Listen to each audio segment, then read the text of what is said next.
Oke teman-teman, kembali lagi di channel saya.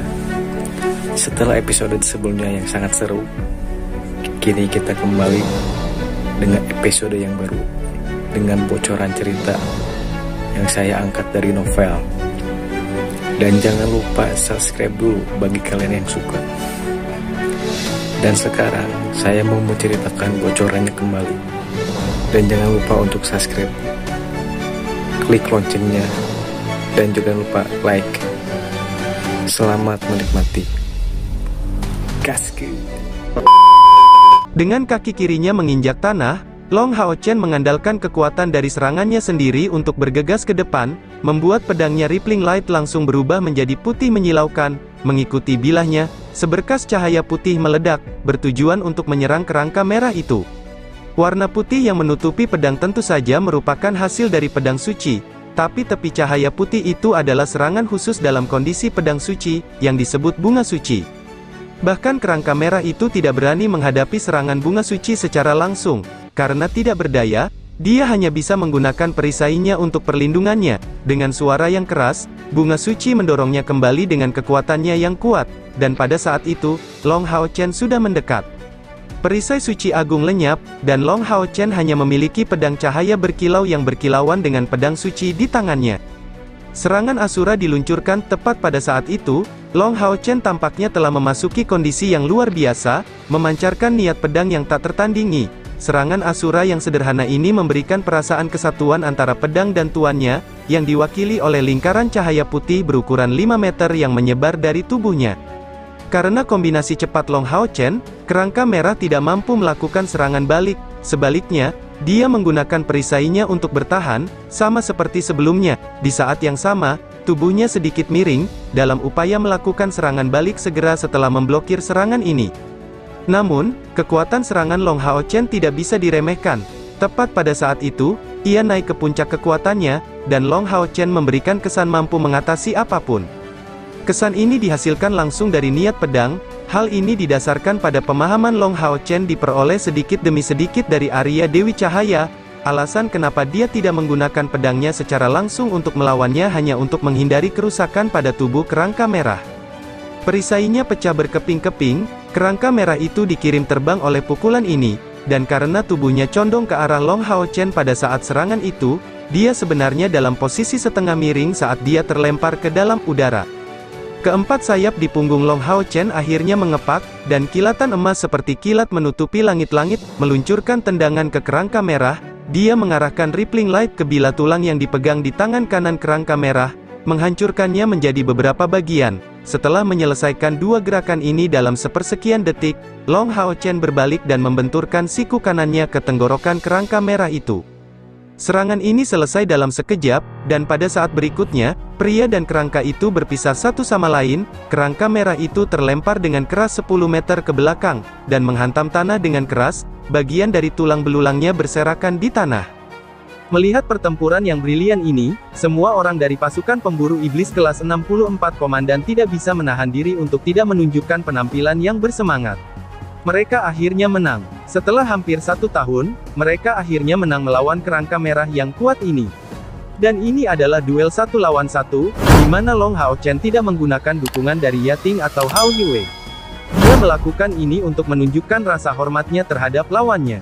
Tengkorak merah itu mengeluarkan erangan, merangkak di tanah dengan menggunakan tangan kirinya. Long Hao Chen mendapatkan kembali perisai suci agung dari melodi abadi, dan membuat persiapan untuk melanjutkan pertempuran. Namun, kerangka merah tidak melanjutkan serangannya, tetapi memperhatikan Long Hao Chen dengan penuh perhatian. Ini berlangsung lebih dari 10 detik, sebelum dia perlahan mengangguk. Dia benar-benar berlutut di depan Long Hao Chen, dengan jelas menunjukkan penghormatannya terhadap gerakan ini. Long Hao Chen menatapnya dengan kaget. "Elder, tidak perlu bertindak seperti itu." "Tuan, pengawal suci ke-12 melapor kepada Anda." Suara teredam dan dingin terdengar dari kerangka merah. "Di dunia manapun di luar menara keabadian, siapapun yang ingin menyakitimu harus melewati tulangku yang hancur untuk itu." Setelah mengucapkan kata-kata ini, kerangka merah itu tiba-tiba berubah menjadi kilatan cahaya merah yang terbang ke arah Long Hao Chen. Di udara, tubuhnya menjadi semakin kecil. Ketika dia tiba sebelum Long Hao Chen, bentuk tubuhnya sudah menjadi api merah kecil. Seketika, dia menghilang ke dalam melodi abadi. Long Hao Chen merasakan perasaan hangat di dadanya, menarik pakaiannya, dia menatap melodi abadi, hanya untuk melihat bahwa pada permata di atas liontin berbentuk tengkorak putih, ada api merah kecil yang berdenyut. Pengawal suci ke-12, melihat lengan yang patah, bilah tulang, dan perisai menghilang ke tanah, Long Hao Chen tidak bisa menahan diri untuk terlihat lesu. "Kapten, apa yang terjadi? Apakah itu kemampuan atau peningkatan energi spiritual?" Sima Xian bertanya dengan penuh semangat. Mereka semua melihat lampu merah itu, tetapi tidak mendengar suara pengawal suci ke-12. Long Hao Chen menggelengkan kepalanya, memberikan senyuman, "Saya khawatir saya dipaksa menjadi ahli nujum." Setelah mengulangi kata-kata dari pengawal suci ke-12, dia melanjutkan, "Jika tebakanku benar, aku seharusnya mendapatkan kemampuan untuk memanggil kerangka merah itu sebagai penjaga. Tunggu sebentar, aku akan mencobanya." Setelah mengatakan ini, Long Hao Chen perlahan menutup matanya, sebelum kilatan merah terjadi dan kerangka merah tinggi yang menyebut dirinya pengawal suci ke-12 muncul di hadapan Long Hao Chen. Lengannya yang sebelumnya patah dan perisai yang rusak kembali normal, dia memancarkan aura yang bersinar dan liar. Ketika Long Hao Chen menutup matanya, dia mengetahui bahwa jiwanya sendiri tampaknya telah terhubung dengan kerangka merah ini. Dia sekarang benar-benar mampu memberinya perintah selama pertempuran, dan di atas semua itu, kerangka itu memiliki kesadaran dirinya sendiri, dan naluri bertarung yang sudah dialami kelompok mereka. Semua orang saling memandang, tapi sepertinya tak seorang pun bisa menentukan apakah ini hal yang baik atau buruk. Bencana yang dibawa ke benua oleh para ahli nujum adalah sesuatu yang mereka semua sadari, dan Long Hao Chen juga seorang ksatria luar biasa yang mendapat hak istimewa sebagai putra cahaya. Jika dia benar-benar menjadi ahli nujum, segalanya akan menjadi sangat berantakan dan bahkan kuil aliansi pasti tidak akan menerimanya. Dan lebih jauh lagi, mengingat pengawal suci ke-12 ini memasuki melodi abadi sendirian, apakah mungkin untuk mengusirnya dari sana? Pada akhirnya, Long Hao Chen tidak memiliki kendali mutlak atas liontin ini. "Hao Chen," Chai Er meraih tangan Long Hao Chen. "Sebenarnya, menurutku kamu terlalu memikirkan hal ini. Di dunia ini, tidak ada sesuatu pun yang dapat dikategorikan baik atau jahat secara mutlak. Ahli nujum sebenarnya bisa menjadi pengguna atribut ringan, jadi apa yang tidak mungkin? Fakta bahwa kamu memperoleh kekuatan ini tidak berarti kamu harus menggunakannya, dan selain itu, kerangka merah yang menahan jiwa ini tidak memiliki kaitan dengan makhluk andit. Saat Anda memanggilnya, itu hanya untuk melawan iblis. Apa yang perlu dikhawatirkan jika kamu hanya menggunakannya untuk membunuh agresor iblis?"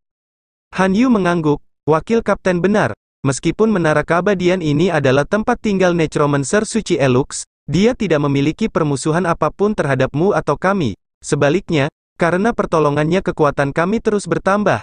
Selama kita tidak terganggu oleh tindakan kita sendiri, pandangan dunia tidak menjadi masalah. Terlebih lagi, tidak akan ada masalah sama sekali dalam menyembunyikan keberadaannya." Sima Xian menjawab, "Benar. Lebih dari 70% pasukan pemburu iblis mati di wilayah iblis, mungkin kita juga akan mati di sana suatu hari nanti. Bos, jangan terlalu memikirkan hal ini, terima saja. Ayo pergi sekarang, kita harus terus maju dan melihat apa lagi yang ada di lantai pertama ini." Setelah mendapat dukungan dari rekan-rekannya, wajah Long Hao Chen mereda. Sebenarnya selama ini ia sudah menyadari semua itu, namun tak ingin keharmonisan tim terganggu dengan hal tersebut. Dia masih meremehkan kepercayaan orang lain padanya, tidak ada seorang pun yang mempertanyakan niatnya. Menghubungkan kekuatan mentalnya dengan melodi abadi, Long Hao Chen mentransmisikan pikirannya dan pengawal suci ke-12 kembali disembunyikan sebagai lampu merah, seolah-olah dia ditarik oleh melodi abadi. "Pertahankan formasi pertempuran kita dan maju," Long Hao Chen berteriak, menunjukkan inisiatif dengan mengeluarkan perisai suci agung dan cahaya riak sambil menempatkan dirinya di depan. Kemampuan tambahan yang dibawa oleh Rippling Light sangatlah kuat. Saat meluncurkan serangan, itu akan membuatnya membawa riak energi spiritual yang ilusi, meluncurkan serangan tambahan kedua dengan kira-kira sepertiga dari kekuatan serangan aslinya. Dengan kata lain, saat menggunakan serangan pedang suci, pada saat yang sama, ia akan melancarkan serangan kedua dengan sepertiga kekuatan pedang suci. Ini juga merupakan alasan utama yang membuat pengawal suci ke-12 tidak mampu memblokir serangan Long Hao Chen. Tentu saja, Long Hao Chen juga memahami bahwa jika pengawal suci ke-12 memiliki seperangkat peralatan yang setara dengan miliknya, mencapai kemenangan melawannya tidak akan semudah itu. Bagaimanapun, dalam hal teknik pertempuran, Long Hao Chen masih memiliki banyak hal untuk dipelajari darinya. Kali ini, mereka maju 20 meter lagi sebelum menara keabadian menunjukkan reaksi, dan sekarang, mereka sepertinya semakin dekat ke ujung lantai pertama. Long Hao Chen samar-samar melihat sebuah patung besar berdiri di ujung lantai pertama. Cahaya biru berkilauan muncul entah dari mana dan dari sana, kerangka yang tampaknya tidak berbeda dengan pengawal suci ke-12 perlahan muncul, masa cahaya biru es sepertinya mengalir ke dalamnya. Tapi sebenarnya tidak meluas hingga seukuran pengawal suci ke-12, hanya mencapai ketinggian 1 meter 8 cm, seluruh tubuhnya menjadi biru tua, dengan 2 jiwa biru berdenyut di matanya, di tangan kanannya, tongkat panjang muncul dengan tenang. Kerangka tipe penyihir, hati-hati semuanya, Long Hao Chen berteriak, berlari seperti anak panah ke arah kerangka biru itu, hanya butuh sekejap baginya untuk mencapai kecepatan puncaknya. Dia mendapat firasat bahwa ini harus menjadi ujian terakhir di lantai pertama. Setelah melewatinya, mereka akan menaklukkan seluruh lantai pertama menara keabadian.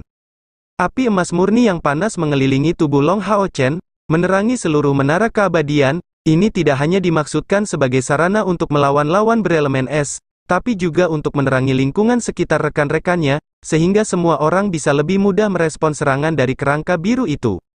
Kerangka biru dan kerangka merah pada tes ke-6 memiliki perbedaan sikap yang signifikan, yaitu kerangka biru tidak mengeluarkan suara sedikit pun setelah penyalaan api jiwanya. Dia tampak sangat tenang. Melawan serangan Long Hao Chen, tubuhnya meluncur ke samping seolah-olah meluncur di atas es. Sementara itu, dengan goyangan tongkat di tangannya, kabut es menuju ke arah Long Hao Chen. Sekarang adalah waktu yang tepat bagi kawan ini untuk menunjukkan kekuatannya, kata Lin Xin dengan suara penuh kegembiraan. Tiba-tiba, lapisan api biru muncul di depan Long Hao Chen. Pada saat kabut es yang dihasilkan oleh kerangka biru bersentuhan dengan tubuh Long Hao Chen, dia hanya merasakan angin sepoi-sepoi menutupi seluruh tubuhnya, yang menekan api sinar matahari. Selain itu, gerakannya jelas menjadi lebih lambat, dan perasaan sedingin es memenuhi pikirannya, seolah membuat jiwanya lesu karena kedinginan. Namun, perasaan ini hanya bertahan sesaat sampai Heart of Flames Lin Xin berhasil memblokirnya. Ketika kabut es menyentuh api, dengan suara kepulan, api dari jantung api dan kabut es mulai saling menghilangkan. Tanpa ragu, kerangka itu tidak menggunakan es biasa, tapi Heart of Flames Lin Xin juga tidak menggunakan api biasa. Kedua belah pihak saling melawan dan tembakan Lin Xin sebenarnya memiliki keuntungan. Tapi tentu saja, ini karena efek sinar matahari Long Hao Chen telah melemahkan serangan kerangka itu sampai batas tertentu. Nyala api di mata kerangka biru itu berdenyut sedikit, dan tongkat di tangannya bergerak dalam lintasan yang misterius. Saat dia bertindak seperti itu, dia melantunkan mantra yang tidak diketahui, dan kristal es yang berkilau dan tembus cahaya muncul dari tongkatnya, melayang di atasnya. Kristal es ini tidak terlalu muncul dengan cepat, tapi Long Hao Chen merasakan beberapa perubahan pada pemandangan di depan matanya, sebelum seluruh lingkungan berubah menjadi biru es.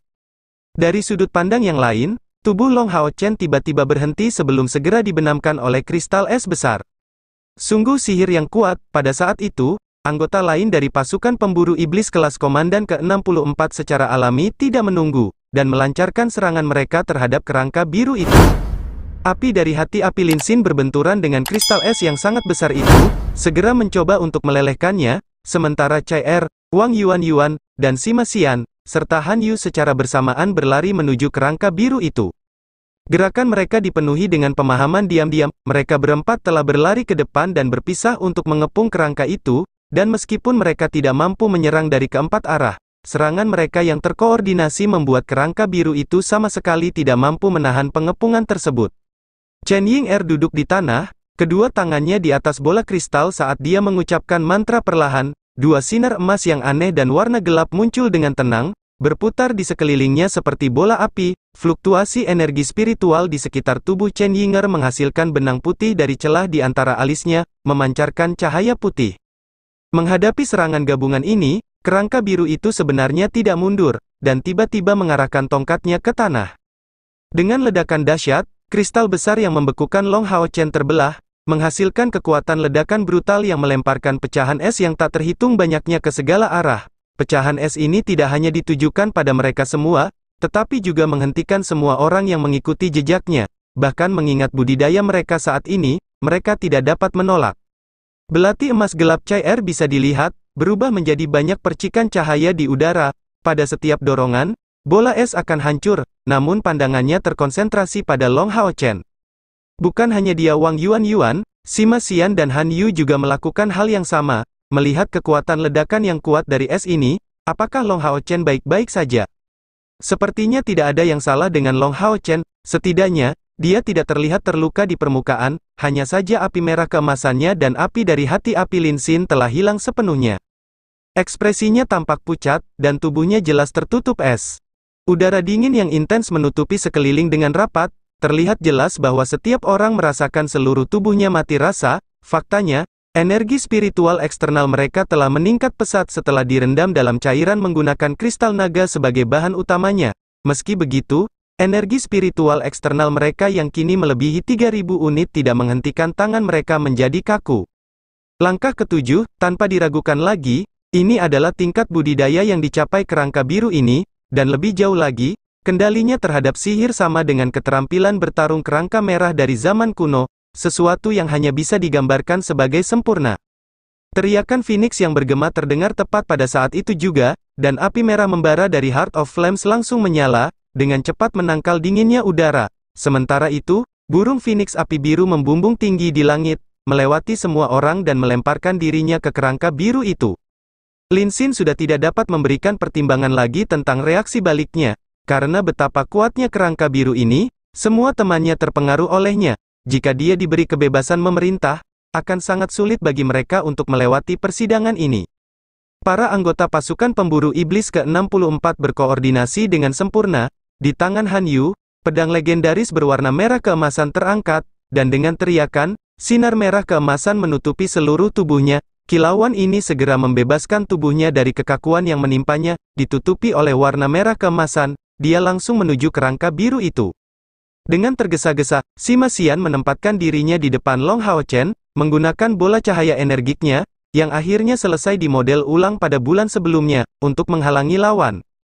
Dibandingkan sebelumnya, tidak ada perubahan nyata dalam ukuran bola cahaya energi, namun penampilannya telah berubah menjadi warna emas yang lebih gelap, samar-samar memancarkan semacam aura mengerikan. Awalnya berada di tingkat agung, bola cahaya energi sekarang dengan mudah mencapai tingkat legendaris, dan jika bukan karena peningkatan energi spiritual eksternal yang Sima Xian peroleh dari kristal naga, ia saat ini tidak akan dapat menggunakan senjata mengerikan ini. Dengan kilatan cahaya perak, Wang Yuan menghilang tanpa suara, dan Cai Er juga menghilang seketika. 4 orang menyerang dan 1 tinggal di belakang untuk membela Long Hao Chen. Ini adalah pemahaman diam-diam yang sebenarnya. Di depan burung Phoenix api biru, kerangka biru itu akhirnya kehilangan ketenangannya, nyanyiannya terdengar lebih terburu-buru, dan tongkatnya menunjuk ke tanah, dengan 3 suara wosh yang memekakkan telinga, 3 kristal es raksasa, yang diameternya mencapai 1 meter, tiba-tiba menggali jalan dari tanah, terjalin satu sama lain menuju burung Phoenix api biru. Sementara itu, pancaran cahaya biru es menyebar dari kerangka biru, membentuk penghalang transparan berwarna biru. 3 kristal es tebal secara bersamaan hancur berkeping-keping, dan rasa dingin yang memenuhi udara menghilang dalam sekejap. Phoenix api biru milik Lin Xin menunjukkan kekuatan serangan yang benar-benar mengerikan, dan terlebih lagi, intensitas jantung api lebih kuat daripada es kerangka biru. Namun, kesenjangan antara keduanya sebagian besar didasarkan pada tingkat energi spiritual mereka. Phoenix api biru tidak bisa terus mendorong ke depan, dan berbalik dengan teriakan Phoenix yang teredam, kembali ke sisi Lin Xin. Dengan kilatan cahaya perak, yang pertama menyerang adalah Wang Yuan. Perisai jiwa ilahi raksasa miliknya digunakan seperti kapak, mengandalkan kekuatan tungku spiritual gerbang tata ruang. Serangan Wang Yuan terjadi seketika, berbenturan keras dengan penghalang yang melindungi kerangka biru itu. Kristal spasial yang diperoleh dari rumah lelang disempurnakan menjadi 2 bagian untuk digunakan Wang Yuan. Meskipun demikian, dalam kondisinya saat ini, dia hanya dapat menambahkan kekuatan tambahan. Jika tidak, kekuatannya akan melebihi batas kemampuannya. Namun meski begitu, perisai jiwa ilahi raksasa langsung naik ke tingkat legendaris hanya dengan penambahan 1 kristal spasial. Saat serangan perisai ini dilakukan, sosok perak yang sangat besar dan menakutkan muncul di belakang punggung Wang Yuan. Dengan ledakan keras, penghalang biru itu hancur berkeping-keping akibat benturan tersebut. Meskipun demikian, kerangka biru itu terus menunjukkan reaksi yang luar biasa. Dalam situasi yang tidak menguntungkan seperti itu, ia tiba-tiba menurunkan posisinya, dengan cara yang sama seperti seorang skater, menggunakan kekuatan dari penghalang untuk menghindari serangan kapak Wang Yuan. Sementara itu, cincin es putih bersih tiba-tiba memanjang, dengan paksa mendorong Wang Yuan mundur. Han Yu tiba saat ini. Dibalut sepenuhnya dengan warna merah emas, dia tampak berada dalam kondisi yang luar biasa. Mengincar tebasan keras dengan pedang berat emas murni di tangannya, dia menelan kerangka biru itu seperti badai emas kemerahan. Suara siulan tajam keluar dari mulut kerangka biru itu, dan dinding es tiba-tiba muncul di depan Han Yu untuk menghentikannya. Namun, dinding es itu hancur berkeping-keping dalam sekejap oleh pedang merah keemasan besar milik Han Yu. Sebuah cincin putih muncul di bawah kaki Han Yu, memicu ledakan instan dan menyapu dia dengan aliran udara beku yang kuat. Namun, ketika ditutupi dengan warna emas murni ini, Han Yu tampak tiada bandingnya, sebenarnya mengabaikan semua efek dari aliran udara yang membeku di tubuhnya dan masih mengarahkan pedangnya ke kerangka biru itu. Kerangka biru itu akhirnya tampak mendekati batas kemampuannya, api jiwa di matanya berfluktuasi dengan hebat, melambaikan tongkat sihir di tangannya, ia memasang armor pertahanan di sekelilingnya. Fakta bahwa ia memiliki kemampuan sihir yang hebat tidak berarti kerangka biru ini akan sekuat kerangka merah dalam jarak dekat, meskipun ia memiliki pertahanan dari pelindung es, ia tetap saja terlempar sementara tongkat sihirnya terpotong menjadi dua. Yang lebih mengerikan lagi, cahaya merah yang menyinari pedang berat Han Yu semakin kental, dan kerangka biru itu tiba-tiba berhenti saat terbang mundur. Berikutnya adalah waktu penampilan Han Yu, saat pedang berat berwarna merah darah itu berputar di udara. Pada setiap serangan, kerangka biru itu akan ditutupi dengan lapisan merah yang mengesankan, dan hanya butuh 3 pukulan untuk menghancurkan armor esnya dengan ledakan keras. Serangan terakhir Han Yu langsung ditujukan ke bahu kerangka biru itu, membelahnya menjadi 2. Dalam keadaan tidak terlihat, Chai Er tidak melakukan intervensi, karena Han Yu berhasil memberikan pukulan fatal terhadap kerangka biru itu, dia secara alami tidak perlu bertindak. Long Hao Chen secara bertahap kembali sadar. Setelah menahan efek sedingin es, hanya wajahnya yang masih terlihat pucat. Kerusakan akibat serangan kerangka biru itu sungguh mengerikan, beruntung dia mendapatkan api kudus yang dibawa oleh Yating, bersamaan dengan tambahan dari api sinar matahari dan jantung api serta perlindungan suci-suci dari armor suci agungnya, memusnahkan sebagian besar kerusakan yang ditimbulkan oleh Yating, ledakan. Namun, meski begitu, Long Hao Chen membutuhkan hampir 20 detik untuk menghilangkan rasa dingin dari seluruh tubuhnya. Seluruh pertarungan tidak berlangsung lama, tapi kemenangan melawan kerangka biru ini bukanlah kemenangan yang mudah sama sekali. Faktanya, kekuatan individu Long Hao Chen sudah cukup baginya untuk menyamai langkah ke-7 dalam duel. Dan butuh seluruh kekuatan mereka untuk mengeluarkan kerangka biru ini. Jika bukan karena efek besar yang dimiliki burung Phoenix biru Lin Xin dalam melemahkan kerangka biru ini, mengalahkan lawan ini akan sangat sulit bagi mereka.